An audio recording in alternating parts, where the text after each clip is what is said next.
Relations Council.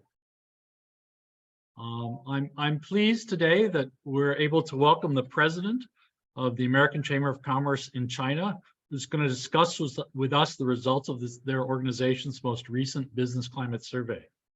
With the worsening of diplomatic relations between the U.S. and China, I think most of us are very curious about how foreign companies, particularly American companies, are faring in China and what the business environment is like.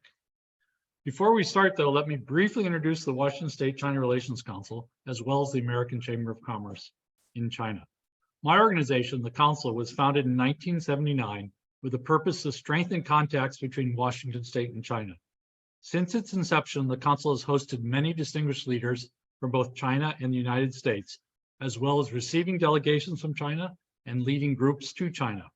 With the advent of the pandemic, we focused the major share of our efforts in presenting a robust series of webinars and seminars that have focused on U.S. China relations. The American Chamber of Commerce in China is Beijing-based with additional operations in Tianjin, Shenyang, and Wuhan. Its vision is to improve the business environment in China and to promote constructive and sustainable U.S.-China economic relations. The Council, with its Beijing location, is known for its strength in government affairs. To begin our program today, Michael Hart, the president of AmCham China, will present the key findings of the Chamber's annual business survey using a series of PowerPoint slides.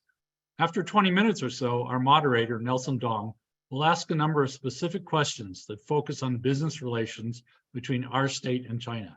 After that, we'll open the floor for audience Q&A. So let me now introduce our presenter. Michael Hart is the president of the American Chamber of Commerce in China, called AmCham China, and he's based in Beijing. Michael has over 25 years of business experience in Asia, including more than 20 in mainland China. As president, Michael oversees all advocacy programs, partnerships, and insights provided by the Chamber to support the business growth of nearly 1,000 foreign corporations, including most of the U.S. Fortune 500. Prior to joining AmCham China, Michael spent most of his career in commercial real estate in Taipei, Shanghai, and Tianjin, including almost 20 years for the New York Stock Exchange listed property company, JLL. He started in the research division before opening, building, and leading a company branch office in Tianjin for over a decade. Following this, Michael opened a private consulting and investment firm that invested in quick service restaurants, among other projects. In addition to this work, Michael has been a long-term AmCham China member and served on the Tianjin chapter's executive committee for nearly 15 years. Some of those years he served as chairman.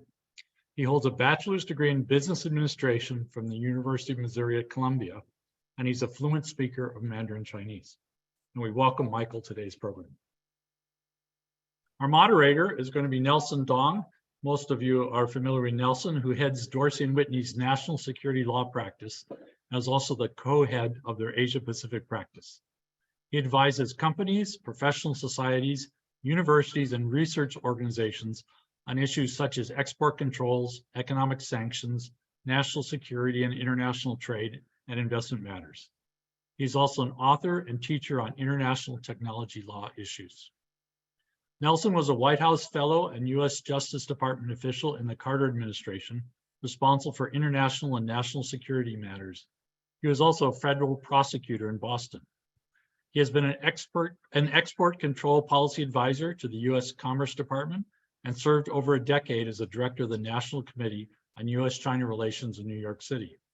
He's an adjunct senior fellow at the East-West Center in Honolulu, a director of our organization, the Washington State China Relations Council, and an active member of the Council on Foreign Relations and the Committee of 100.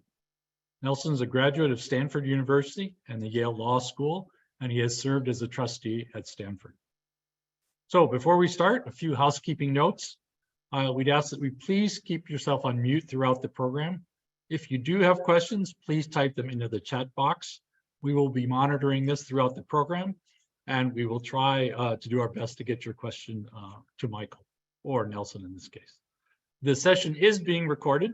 You'll have access to the recording about 48 hours after the conclusion of the program.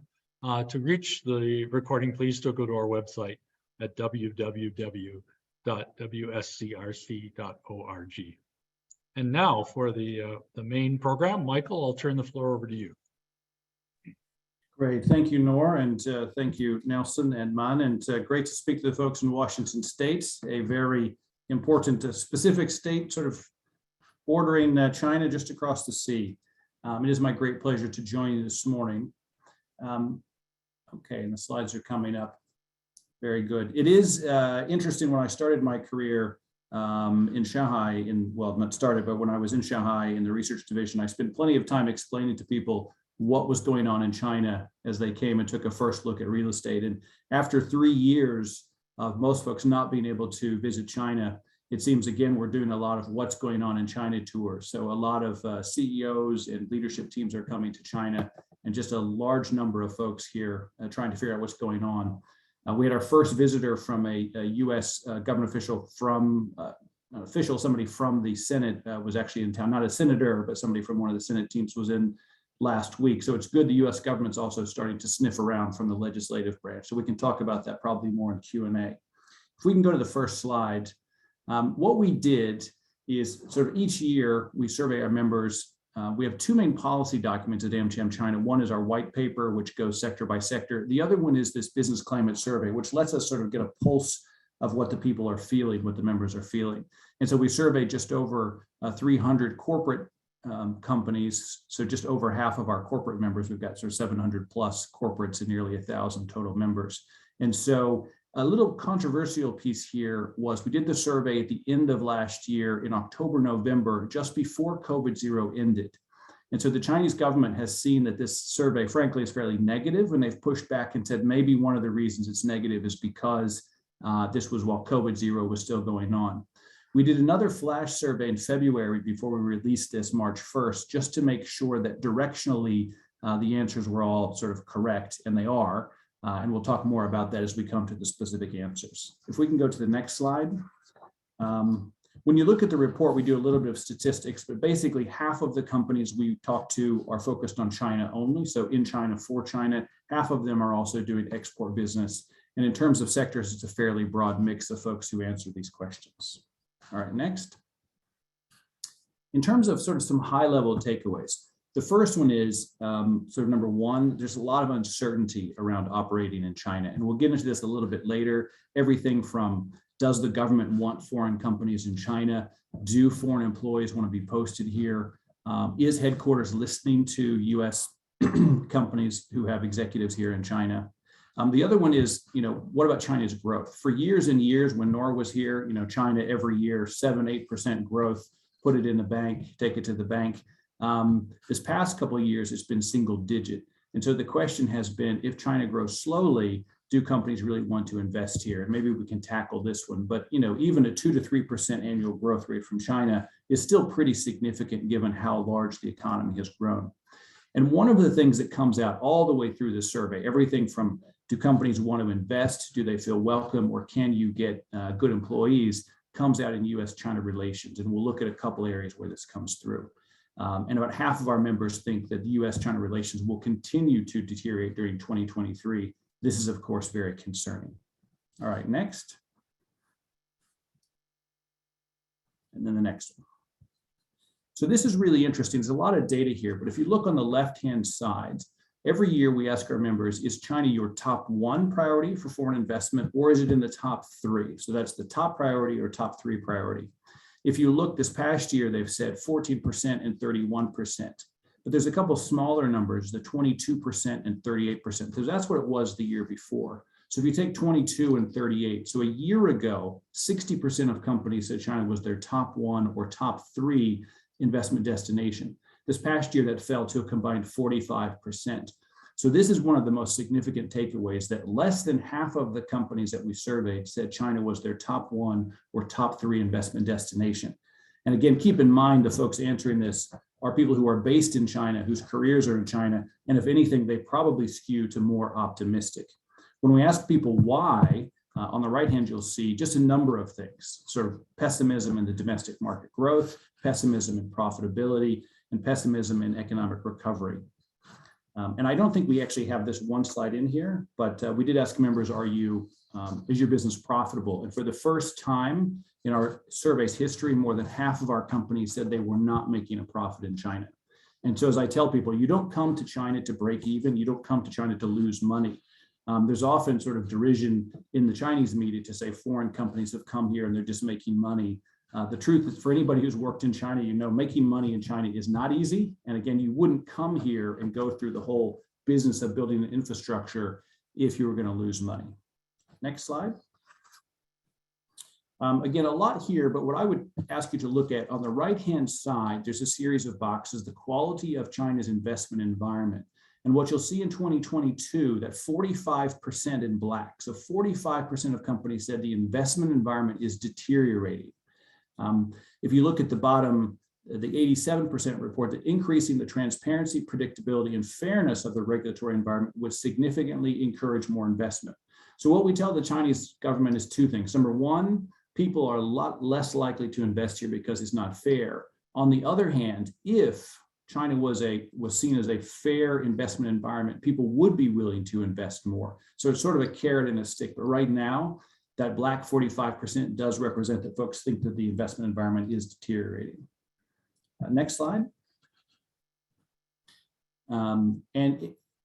One of the things that we do throughout the survey is you look on the left, this is sort of a macro look from 2021 to 2022, sort of who's feeling confident or not confident. So the first thing you'll see from the 2021 to 2022 is more people are feeling unsure, less people are feeling confident. Now the question would be, is that broad across industries or specific to a single industry? If you look at the right-hand side, you'll see broken down by industry, and you'll see, interestingly, on the consumer side, so that third bar over, 43% and 40% of folks felt unsure.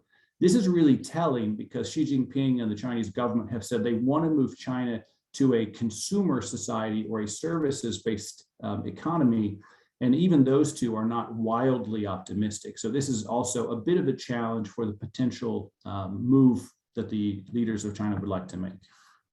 Next slide. Okay, this is also, in my view, one of the most important takeaways from our survey.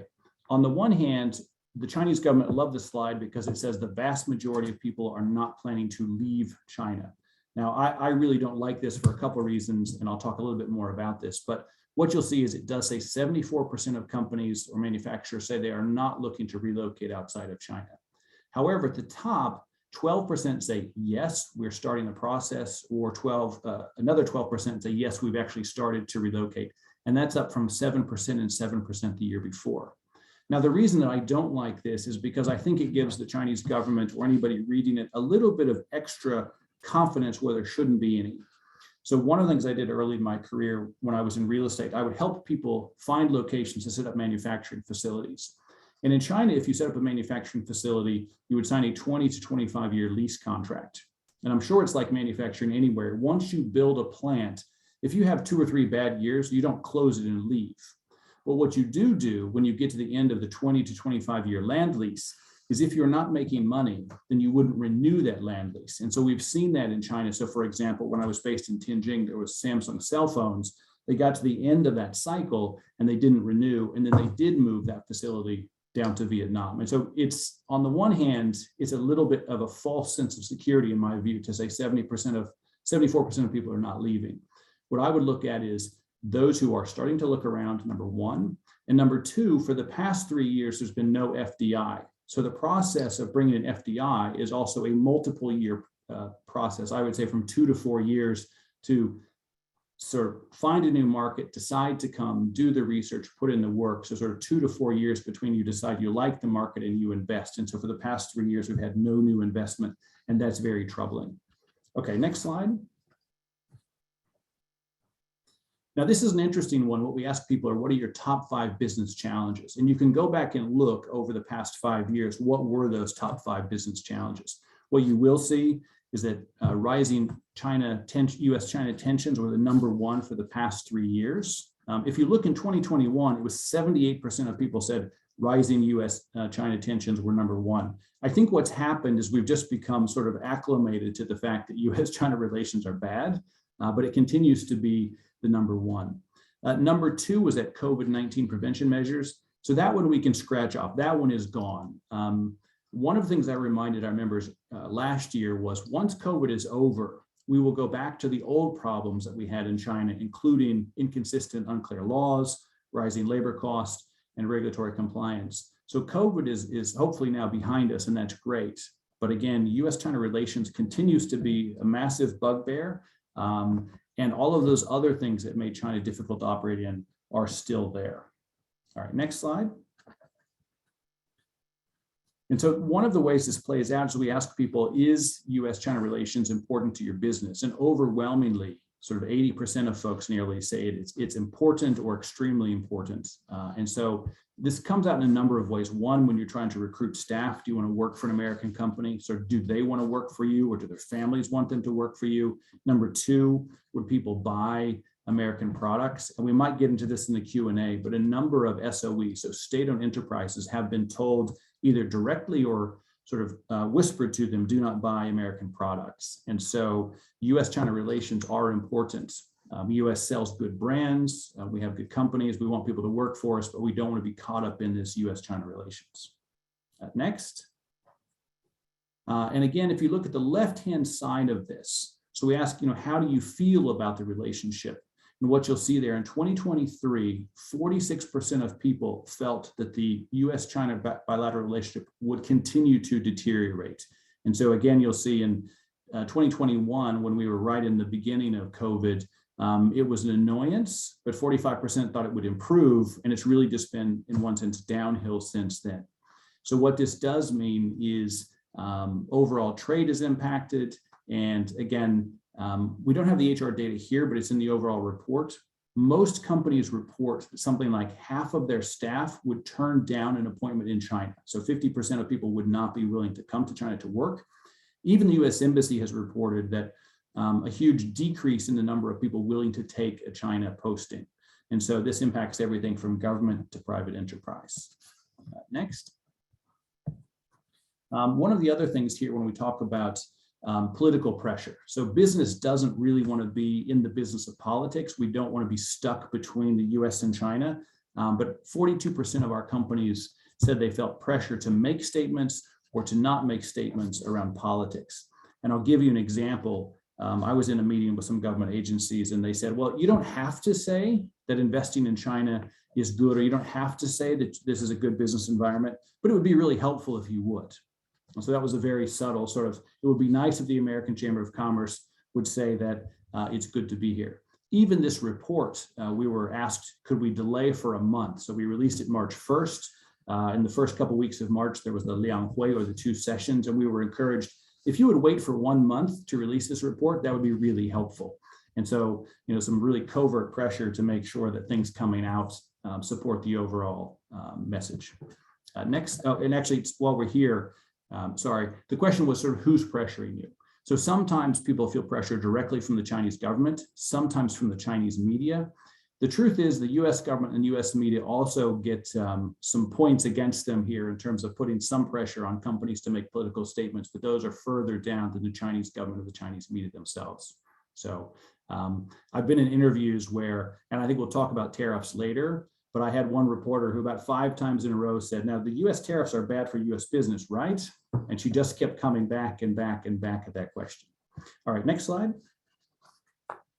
I think we'll talk about tech in general, and tech and decoupling, and probably just decoupling in general. But this is probably one of the most problematic and challenging industries overall.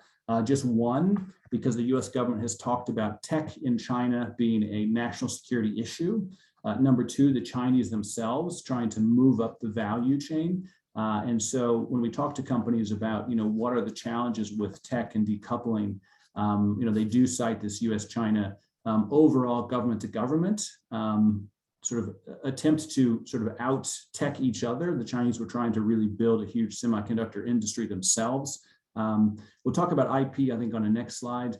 IP protection is a challenge. Actually, let's go to IP here. We ask people a lot of questions about IP, and it's interesting that over time, you'll see fewer people say that it's improved. That might be because the standard is improved.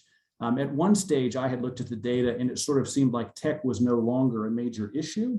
But then I talked to specific industries, and for some industries, take for example, folks that do software, they say once the code is out, you're just really stuffed. So once somebody has copied your software, there's nothing you can do, and they know that there are copies of their software circulating in the industry. Folks like education, where you wouldn't think about it, education has gone online, and a lot of those classes have now been recorded. And the education companies tell me once copies of their software get out, basically that's the end of their revenue pipeline for China. So IP comes to play in a number of different areas, which again, we can probably talk about in Q&A. And let's go ahead and go to the summary slide. So I've been pretty negative. And so I think it's important to say that while China is a priority market, people are not really sure they want to continue to make investments into China. Number two, the U.S. China relations continues to be a major sort of bugbear, a major challenge to many, many companies who are here. And the third one, though, is despite the pessimism, many companies still find China to be a major market, a place that they really want to be. I think if you look at those annual reports that you get from companies listed on the S&P, many of them will tell you that their major income, a lot of their profits are still coming from China. So when we did our DC door knock last year, a number of companies did say to congressmen, look, we know that you think it's dangerous for us to be in China. We know that you don't want us to be here, but do you know that the profits that we make in China, number one, create jobs back in the US. They also allow us to fund R&D in the US. And, frankly, brand USA. So US business has been the stabilizing factor in US China relations. So when US government and Chinese government don't talk to each other very much, we representing the business community have been able to talk to both. And the fact that every day that, somebody buys a cup of Starbucks or gets into a Buick car or van or a Tesla, those are all good things that continue to remind people of the value of US goods and services. So I want to stop there. There's plenty more in the report, but I want to go to questions and let Nelson and Nora have a chance to sort of ask me questions, and the same with all of you. So thank you. Nora, you're on mute. I'm on mute. Yeah, sorry. You kept right to the schedule. That's great. That was a very succinct recap of your report. And now I'd like to turn it over to Nelson, who's got some direct questions that concern us all here in Washington. And then after that, as I mentioned, we'll open it up to audience Q&A. Nelson. Thanks very much, Nora. And thank you, Michael, for a very, very thoughtful and in some ways challenging summary of the 2023 survey. Let's begin with one of the hometown industries here, which is the aerospace industry in Washington State. For the longest time, China has been one of the largest plays for Boeing in particular. If you look at their 20-year forecast, they see roughly 1 in every 4 passenger jets in the world coming to China over the next 2 decades or so. And many other companies in the aerospace ecosystem depend upon the China market, not just for entire aircraft, but for aircraft equipment, jet engines and so forth. Even the COMAC, depends on US engines and so on. So can you take us down into that space a little bit more and talk about what the AmCham view is on the aerospace industry and the holdup that's been on US aircraft deliveries into China to the major Chinese airlines? Where does that sit today? Okay, great question. There's a whole bunch of things in there. And the first one I'll say is a lot of people don't appreciate that over the past 3 years, while China sort of cut itself off from the world, all of their long-haul airplanes were sitting on tarmacs. And for those of you in the airplane industry, you know that they like those planes to land, get cleaned up, and take off again. So for 3 years, basically, all of their major aircraft, which were some of the newest in the world, were just sitting there. And so the Chinese airlines were really suffering. You'll know you may know that in Hong Kong, Dragon Airlines, which was a subsidiary of Cathay, actually closed. And so there was a huge amount of damage in the greater China aviation space, much more so than happened in the rest of the world. So, if we look at airlines, the US and the European airlines, they shifted their aircraft to other routes. And so they were still flying. And the Chinese now are really keen to get flights coming back on. And the US is a little bit reticent actually to get flights put back in place. Those airplanes, again, are still busy. And so there's a big debate here about how to get those airplanes back in the sky. So that's just the first thing to keep in mind. The second thing is, as you said, China continues to be and will be for the next 20 years the largest market potentially for aircraft. And so, one of the challenges is that and it's hard for me to speak specific companies, but since there's only one major U.S. Aircraft manufacturer here, you'll know what I mean when I say this, but it can become a political football, right? So China used a few years ago, I think 15 years ago, American beef. So it was American beef played off against Australian beef. So when they were unhappy with the Americans, they said, you can't buy beef. And then they said Australian beef was the best, and then the reverse. We see the same thing in airline purchases. You'll see, for example, American Airlines purchased, and then you'll see that will cool off, and you'll see European airplanes purchased. And the Chinese do seem to try to use aviation to play sort of, Europe against the US. It's really prevalent. Both of those big players do actually have manufacturing in China. So Airbus does aircraft assembly. So they actually fly parts in and put airplanes together here. Boeing makes parts, so part of China's important part of their supply chain. And as you said, the COMAC, so China's own attempt to sort of build its own aircraft. Of course, many of those are, of course, made with US components, as you said. So aviation will continue to be really, really important. One of the other things people don't realize, before COVID hit, there were more than 100 foreign pilots in Tianjin. I know several hundred in Shanghai. So there were US pilots were getting tons of time in the air flying on behalf of Chinese airlines, whose pilots are awfully young. And so they often would pair them with a foreign captain in the cockpit. This is an area that definitely has been hit. One, because the Chinese economy slowed. Two, as I said, because the planes weren't actually flying. And then, just overall this sort of push for nationality. One of the things a lot of people don't really appreciate, maybe they do where you guys are, is that you sell an airplane and then you've got 15, 20 years of service contract that comes after that. And so one of the things is that not only have these companies been selling into the market, they've been building teams and expertise, of maintenance staff, et cetera. AmCham China actually has an aviation cooperation program, which Boeing is a member of, and many US aviation companies are members of.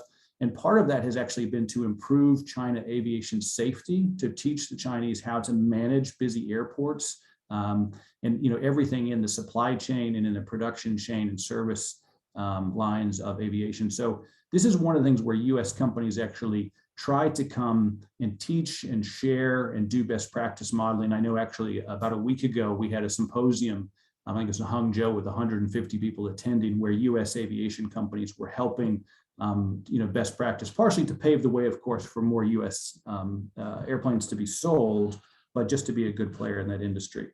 I'm not sure if I've answered the whole question, but as I say, there's a lot there in aviation. So just a quick follow-up, Michael, in terms of the balance of payments and the trade deficit, which has gotten worse again between the United States and China, just in the latest report that came out yesterday, I believe. Aircraft and aircraft equipment have played a major piece of that. Do you see that is going to recalibrate anytime soon?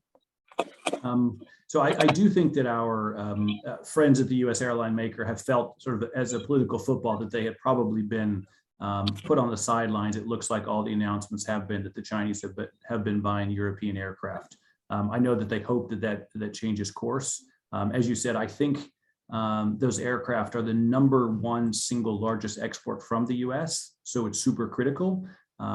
Again, right now, the Chinese have an excuse not to buy any new aircraft just because the airplanes weren't flying. But I think there is hope that some airplane purchases will increase this year. But it's a really sensitive topic, because it doesn't look like there have been any announcements of US aircraft purchases. It does look like European after European. We hope that turns around, but you have to say politics is definitely playing a role.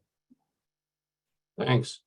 So let me pivot a little bit to a different, other technology sectors besides aerospace, particularly things like IT and biotechnology and the rest of the technology sector. Several of your slides spoke to the issue of decoupling or the fear of decoupling.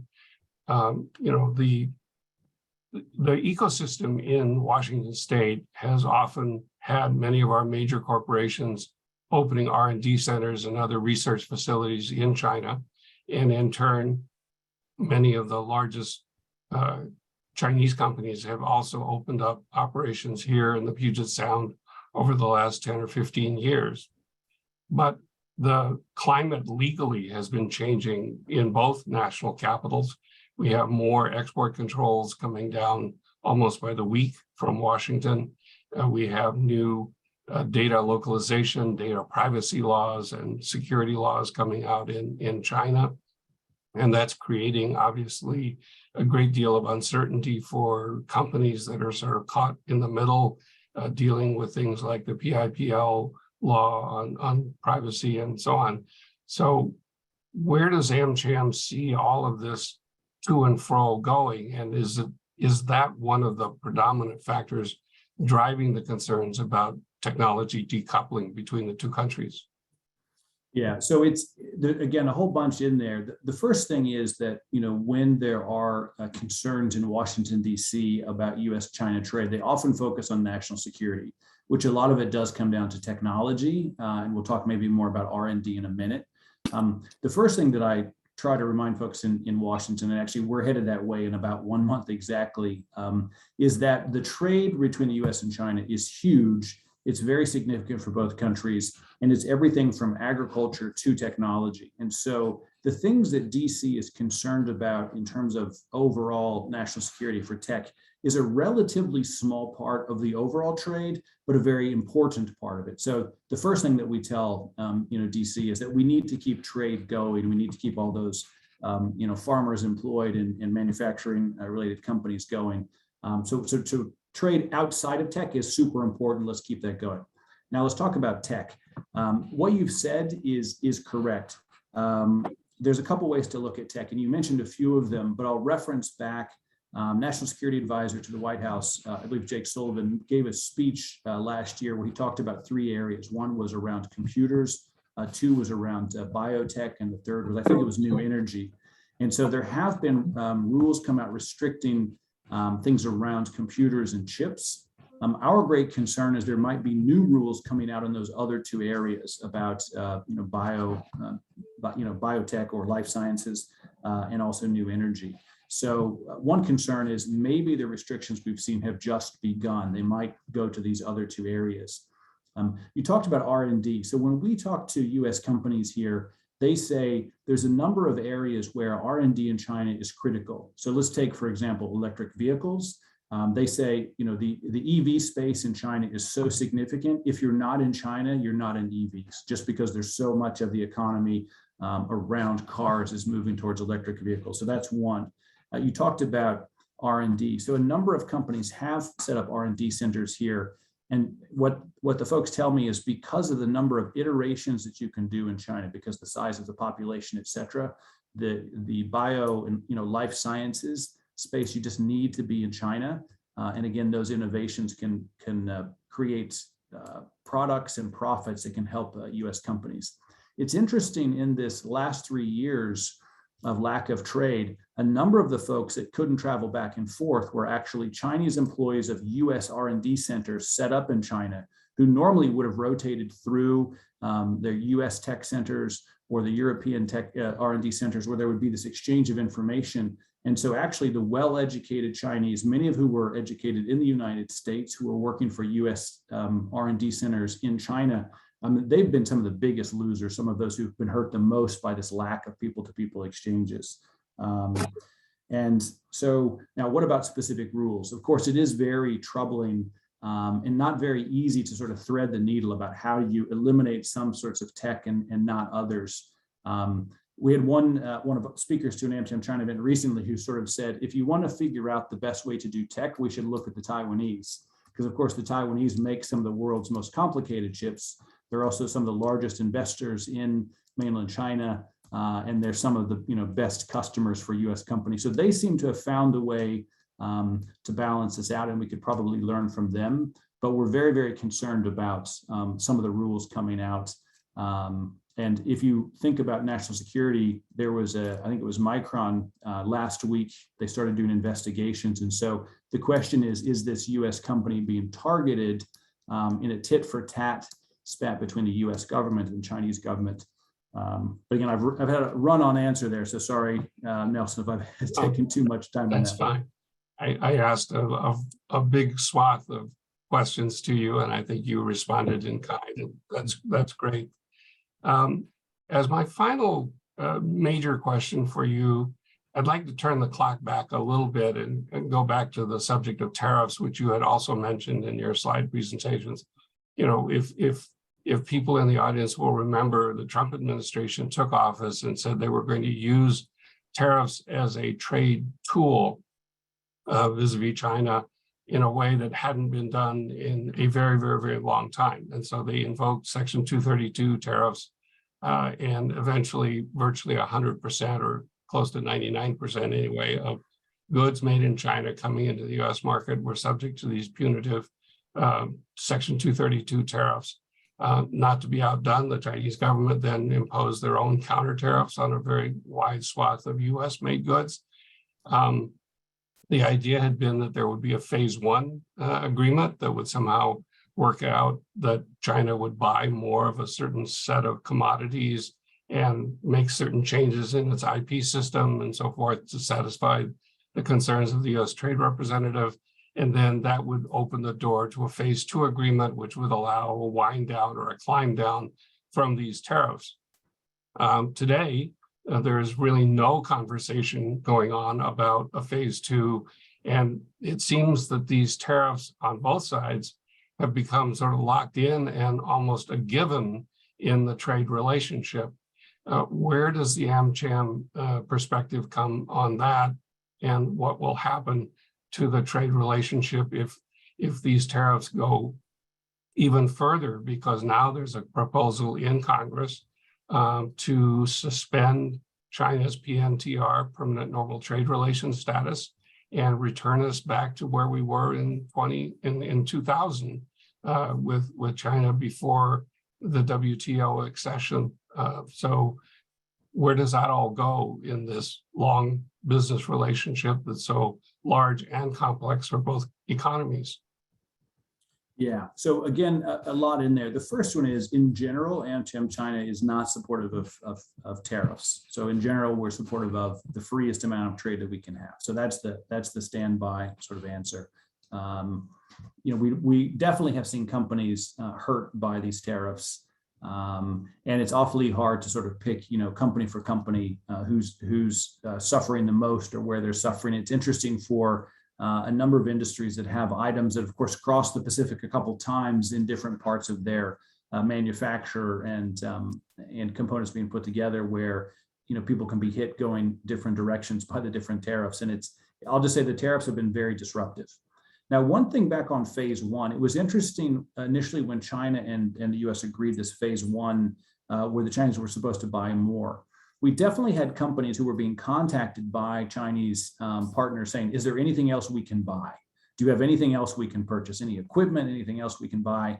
And it looked like the Chinese were trying really hard to hit those purchase goals when those phase one tariffs came in. So that was interesting to see as well. Yeah, you talked about, you know, so when Trump put the tariffs on, there was a big sort of interested group watching when Biden came in to see, would Biden do away with the tariffs? And it was interesting on a couple fronts. One, because the Chinese had completely misread US politics. You know, they had said internally, Biden's coming in, he's going to take the tariffs away. Of course, that didn't happen. Sometimes you have to wonder, does the US political system sort of tie one arm behind our own backs? Because it seemed like Biden couldn't look weaker than Trump.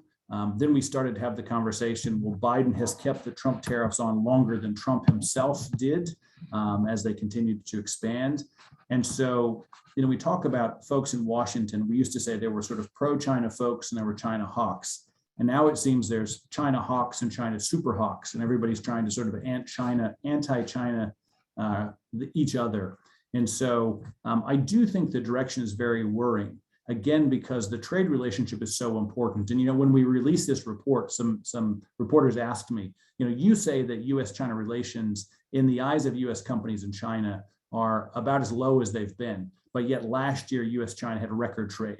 How do you explain that? And I do think that there's not a recognition on both sides about how important the trade relationship is to each other. So I'm very worried if Congress wants to, for example, push China out of the international trade regime that we spent so much time trying to bring them into, particularly now that China has wealthy consumers that can buy more and more U.S. goods. Seems like a strange time to push them out of the trade relationship. As a follow-on there, another bill in front of Congress right now would create what's called a reverse CFIUS, the Committee on Foreign Investment in the United States, and require a government license for American corporations, such as the members of AmCham, to invest in China, at least in certain sectors, most notably in the technology space, in such things as EV, batteries, biotechnology, and so on. I'm assuming that the AmCham has a view on that kind of legislation or that kind of proposal out of the White House. Yeah, so what I would say, and those of you who've worked on China issues, and it sounds like, Nelson, you understand a lot of these, so you've been very, very involved. I know that Nora's been here working hard for decades as well. I think what sometimes is lost in DC is that the people who operate businesses in China from day one have been trying to protect as much of their IP as they can to make sure that there's a generational move. So if IT is given away, it's not the newest IT. If investments are made, they are things that companies, leaders of U.S. companies have a fiduciary responsibility to protect their companies. And I sometimes think that in DC, that people forget that, and they want to legislate, how to do step one, how to do step two. And, we're not building guides for how Congress should run their business. And it'd be ideal if they weren't building guides how we should run our businesses in China. Certainly technology, loss of IP, protecting your most precious commodities are something that U.S. companies have thought about for years and years. I know that, Nora worked on white papers before. I spent years doing it. The AmCham China and the AmChams in China have for years been trying to open the market for China to make it a fair playing field. We've been trying to, sell commodities here. And so I understand the intent that DC has, but sometimes you have folks who are trying to, frankly, be armchair quarterbacks, and that, the result will be, as expected, I guess. Right. Nora and Man, I'm going to turn the microphone back to you guys and the chat questions that have come in. Thank you very much, Michael, for tolerating my amateur questions in your space. Nelson, thank you. Those were very good and tough questions, and I know I didn't even answer all of them, so thank you. Yeah, great. Yeah, yes, Nelson, thanks very much for those questions, particularly the ones that relate directly to our local environment, our local economy. Okay, so the floor is open. So far, I've only seen one question, and that's Charlie wants to know how he can see a copy of the business survey. It is online. I think probably Mon maybe can put it in the chat box, or we can follow up and send all the participants. Oh, there it is. It's in the chat box right now. Mon's put it up there, so you can go and take a look at it. But please, we'd welcome your questions. Michael, I wrote down a number as you were speaking, so while we're waiting for other ones to come in, let me get us started. China economy. I keep reading and seeing in the press and statements from the Chinese government that they want a more consumer-led economy. And the truth is, I think that the national government and local governments are highly indebted now. They spent so much money on building infrastructure and then COVID-19 testing that their borrowing capability is severely restricted. So what's going to drive the consumer to start spending money? As far as, from my experience in China, the healthcare system was such that people were worried about if they had a healthcare issue that they needed to save money. The cost of housing, I don't know what the number is, but it's like 16 years of work to buy a house or something, where in the US it used to be 5 or 6 and maybe higher now. But so buying a house was a very expensive proposition. So what's going to turn on the consumer in China that the government's pushing for that? What is it going to happen? Yeah, so it's a good question. Let me digress for a second. One of the things when the 20th Party Congress was finished and sort of the new lineup of the Politburo members came out, one of the questions the business community had was obviously very smart people in the Politburo Standing Committee, obviously people with years and years of experience, mostly at a provincial level. Very few people had experience at a nationwide economic oversight level. And so one of the questions was, as they're putting together economic policies for the country, are these the people that actually understand how those systems work? So there's a question mark there about the economy in general. Number two, during COVID-0, it's not really appreciated, but thousands and thousands of small Chinese businesses went bankrupt. And so not only, as you said, Nora, are people saving for a rainy day in case they have major health concerns, people who had participated in the private economy have been burned. And the number of people that I know, sort of white collar workers who had a bit of an investment in a restaurant here or a business there who got burned, they themselves who still have good jobs, they're now very reticent about spending.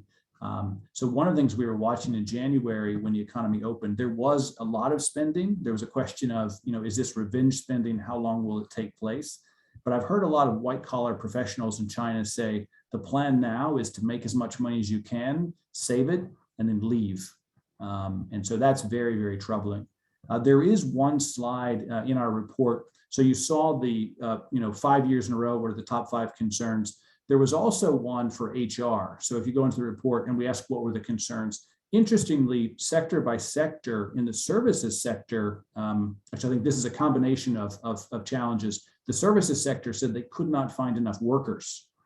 And so, in many ways, China has hit peak population. China has hit peak worker, but if the services sector can't find workers, and that's supposed to be part of the underlying growth of the economy coming forward, that's a big question. So to get to your answer, I don't know what's going to make the Chinese consumer spend. A couple of years ago, these online promotions, the 11/11 to November 11th, where they got people to spend, there's still a little bit of that, but people do finally seem to understand the economy is not going to grow at double digits forever. And so this year will be very interesting to see. Probably next year will be even more important to see. And a somewhat related question is, so you mentioned that they're having trouble finding service workers. Are American companies specifically having difficulty hiring people because they don't want to be perceived as working for an American company? When I first went to China, everyone wanted to work for a foreign company. That was the way you got quick advancement and education and a chance to go overseas, et cetera. By the time I left China 6-7 years ago, people wanted to work for the major Chinese companies and they weren't that excited about working for foreign companies. What's the situation today? It does seem in the past couple of years that European companies were the preferred foreign company. When AmCham China itself interviews, and there's probably nothing more American than that, we do have a number of folks lining up to interview for jobs, but companies do report that less of an appetite to work for U.S. companies right now, although I think that may boomerang back. Of course, for a number of years, the ideal couple, right? One worked for the government and one worked for a foreign company. So Chinese are very good at sort of playing both sides there in terms of diversifying. Okay, so we are getting some questions in the chat box. The first one is from one of our listeners who said he was heavily involved in the environmental industry from 2008 to 2012. And he said China was making good progress on water, air, and even contaminated property. Has this progress continued? He said he hasn't heard much about it these days. I do know that the air quality in Beijing has improved, among other things. So there I think is now in general much more of an understanding about the importance of clean water and clean air. And so people are a lot more vocal about this. Of course, for those of you who've been in Shanghai or Beijing, you know that there were rations on cars. Your car can only drive 4 days a week instead of 5 to keep pollution down, but also to keep congestion down. If you have a electric car, you don't have to do that. You can drive 5 days a week. So that was one way the government did push people to try to be more environmentally friendly. So, but the short answer is yes, in general, there is more of an understanding of that. The question about brownfields and contaminated space, again, the big challenge for the development zones where most manufacturing happens for the past couple of years is they haven't been able to get anybody new to come in. And so I have seen a few dilapidated buildings that weren't being taken care of because somebody moved out and nobody new moved in, but that's not necessarily pollution related. Great. Again, David Gossick, who spent a lot of time in China, wants to understand what's AmCham's assessment of the new political leadership and its policies towards foreign companies. And what kind of access do these foreign companies have to policymakers now that COVID's over? And any comments on their company's interactions with the new prime minister? Yeah, so we've been watching this space a lot. It was interesting, as I said, after the 20th Party Congress, which seemed to be very much about China needs to build itself up and China needs to have a leadership position in all of these industries. The big question many of our companies had was, is there still space in China for foreign companies? Is there still space for American companies? And pretty quickly that must have been heard, because I got pulled into a meeting by the NDRC where they were sort of saying foreign companies are still welcome, foreign FDI is still welcome. Notably, I was the only non-Chinese face at the entire meeting. Doesn't mean I was the only American, but I was the only non-Chinese face there. And they were trying to sort of definitely have me take the message back that U.S. companies were welcome. So it'll be interesting this year as we do take our white paper out in May to sort of say, here are problems we're having, to hear what kind of feedback we have. I'm a little concerned about the leadership in China now, because there does seem to be an echo chamber.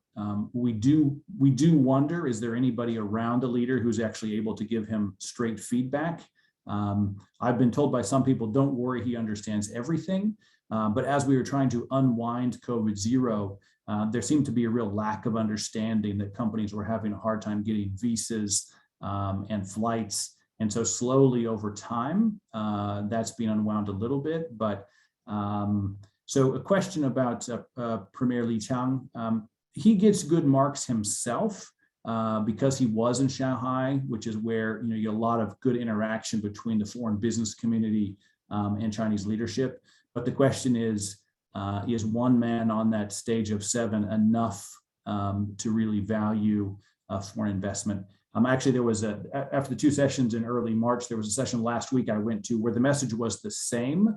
Foreign investment is welcome. They allowed me to speak, and I actually talked to some of the talking points in this report. I did say that, foreign companies have really lost their confidence in China. They let me make those comments at a public forum, so that's good. How much they hear, we'll see. Yeah, I mean, at the China Development Forum and all these other recent fora, you've heard the Chinese government say, we're open, we want the foreigners, et cetera. But unfortunately, many of those issues that you raised on your report were issues that I was facing 15 years ago in China. So many things stay the same. Another comment from Henry, who's in the UK, but I think more of a comment, but something maybe you want to take to DC next month is, why can't AmCham teach Congress that ASEAN has become a huge market, and that maybe we should spend a little more time working in that market? So I'll just make a comment there. I did go to DC. I snuck out of COVID China for 1 month in August last year to take my son to university. And I was in DC and I met with a bunch of reporters, and they all asked me, why are you guys still in China? And I was like, well, why are you in China? And they were like, well, I'm not in China. I said, if you have an S&P 500 index in your retirement fund, you're in China in a big way. And I do think that people don't appreciate how linked the economies are. Good point. Thanks. Okay, and how about, did you see this next question about the treatment of private companies in China? The government seems to want to have, and we've seen this, more control over private companies, particularly tech companies. And this is not necessarily foreign companies, this is Chinese private companies too. So what's your take on that? Yeah, so there is a lot of concern, I think, in the private business class within China about government control. My complaint about the U.S. government trying to legislate what U.S. companies should do step by step to protect themselves, it's a little bit like the great innovation in China has come from Chinese private enterprises. And so for the Communist Party to sort of try to put its fingers in and have a stake in all of these private Chinese companies, to me, just sort of spells, making those companies slow down. I knew a guy who actually worked at a Chinese university. He was in, I think, biochemistry or pharmacy. and he was the dean, and he had said sort of 2 years ago, somebody from the party committee was put on the review committee of dissertations. And he said, I'm not sure how the politics should be involved in dissertations in chemistry. In the same way, I'm not sure that having the Communist Party have a bigger role in private Chinese enterprise is going to make them any more efficient. In fact, probably the reverse. And so I think that's actually going to hurt them as well. But that's a lesson they have to learn, I guess. Okay, can you see this next question that came in? About the China hawks and super hawks. Right, exactly.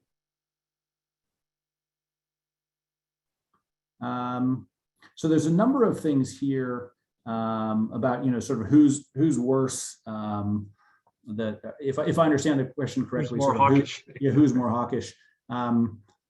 It's awfully hard to point fingers because even from the Senate to the House, you've got different views from Republicans and Democrats. And actually, I will say that I've spent more than 25 years outside of the United States, and every time I come back, I find there's a lot of sort of Democrat Republican labels, which I don't find particularly helpful sometimes. So I don't know who's more hawkish or more sort of anti-China. I do worry about the comment there about the sort of anti-Asian comments. A number of people in my groups here sort of said they were very disappointed by the TikTok hearing, which did sort of seem to border on, anything to do with the Chinese must be negative. I mean, the poor Singaporean guy who was answering those questions, he was asked questions, he wasn't given the ability to answer those questions. And many of the Chinese said to me, so that's American democracy. You basically stand a guy up and ask him questions and don't let him answer questions. And so I'll just say that that was kind of embarrassing to see on primetime television, a guy who was trying legitimately to answer questions and whose company had actually, I think, put in place a pretty good plan to try to protect user data, to be beat up like that. Anytime that there is Asian hate, I can tell you that gets obviously publicized very much in China. And so the PR role goes both ways, right? Congress can have those hearings and beat people up. They get publicized here. That news definitely flows in this direction. And I don't think it's the best side of the United States, regardless of which political party it comes from. Okay, we have time for another question or two. So I'll throw another one out. As far as companies in China, American companies in China, do you see SMEs, A, losing interest, B, leaving? Why most of the MNCs, of course, are well entrenched and staying, if not expanding. Is that an accurate way of putting it? I will say that our SME members got completely hammered over the past 3 years. I personally had some money in some small businesses, and somebody said to me, wow, your business has survived COVID, you must be happy. And I said, yeah, you don't realize that's because I had deep pockets. I continued to fund some of those businesses so they would survive through COVID. But our SME members are absolutely hammered. There were a number of things, for example, during COVID that would say, if your landlord is a state-owned enterprise or government-backed, you can get free rent during COVID. But in many cases, those were things like you can apply. It might take 6 months for you to get, rent-free from one rent you'd already paid refunded to you. And so if you didn't have the funds to carry through, you would be decimated. And as I said, actually, the Chinese SMEs were hurt, of course, even because there are more of them, more than foreign SMEs. And so I'm just very much worried about that. You can walk around shopping malls and see sort of many, many closed stores for businesses that did close. And that, of course, hurts employment as well. Nelson looked like he had a question. Nelson? Yeah, if I could just do one follow-up question. Many of American companies have been concerned about the growing presence of the party cells that are required for operating units in China. And I was wondering if there is an AmCham perspective on how those units have functioned in relation to corporate management. Yeah, we haven't gotten into that topic in great detail. It used to be if you visited an SME or if you visited a government office in China, you would see the party room, or you would see the conference room that was set aside for the party and for the party discussions. And then, the first thing that foreign companies saw a few years ago was the labor unions, right? When everybody had to have a labor union team, which the representative couldn't be somebody from management, and some money had to be given to that group to hold activities and things. And it largely became kind of the club for folks to do, where people were meeting the letter of the law, but not really the intent necessarily. And as you say, now there are these party cells that are cropping up in companies. So I think by and large, people have found a way to manage that, but it is, one of the things those party cells have to do is to have the study sessions where the new, study new Xi Jinping thought coming out. I told you I went to this session last week about China being open. It was really funny. Sort of the first thing that I heard was, of course, China is now a democracy. We heard about the China democratic model. Number two, the response was, China is open for foreign investment. So China is open. China continues to be open. China has always been open. China will be open forever. And I had a note in my notes: when in doubt, quote the chairman. The number of times that Xi was quoted, as Chairman Xi Jinping said, and this comes up in lots of meetings. The last couple of weeks I've been in Chengdu and Wuhan and Tianjin, and almost every meeting with a government official, at some stage somebody quotes the leader. And so at least that's something that they're learning in those study sessions, is how to quote the leader to protect yourself. I do think that there's a fairly high level of fear within government agencies. Nobody wants to be caught out, so you need to quote the leader regularly. So maybe that's the point of those study sessions. Thanks.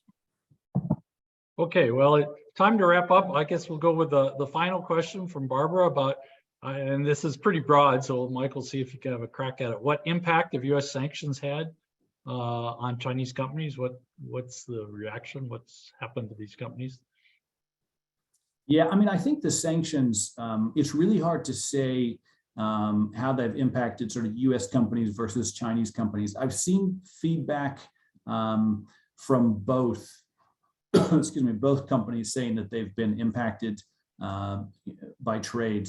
The trade from both types of companies have been impacted by sanctions. I would say overall, I mean, going back to, AmCham China is in general against tariffs and sanctions, just because it's very hard to figure out where they're actually going to hit people. So in most cases, they've impacted a huge amount of companies. I've heard a number of U.S. companies say that their profits have been hit as they move products back and forth. And I know that the same is true for Chinese companies. Of course, over the past 3 years, we've had not only the sanctions have been put on, but we've had the interruptions from COVID. And sometimes it's really hard to specifically pinpoint where the impacts have been. So it's hard to say with clarity where, whose sanctions and tariffs have impacted who. They're a real sort of broad policy tool that doesn't have real clear outcomes. Yeah, I certainly can understand that one. Okay, well, Michael, we'd like to thank you very much. You were very clear, very concise. We certainly appreciate the facts that you shared with us today. And as we mentioned earlier, if you want to see the report, the link to it is in the chat here, and you can always contact us if you'd like to learn more, and then you can actually see the full report. And Nelson, again, thank you for participating. Thank you for your questions and making this a lively session. And thanks to all our participants. So, all right, Nor, Nelson, Mon, thank you all very much. Okay, with that, we'll sign off. Okay, have a good day, Michael. Thank you. You too. Bye-bye.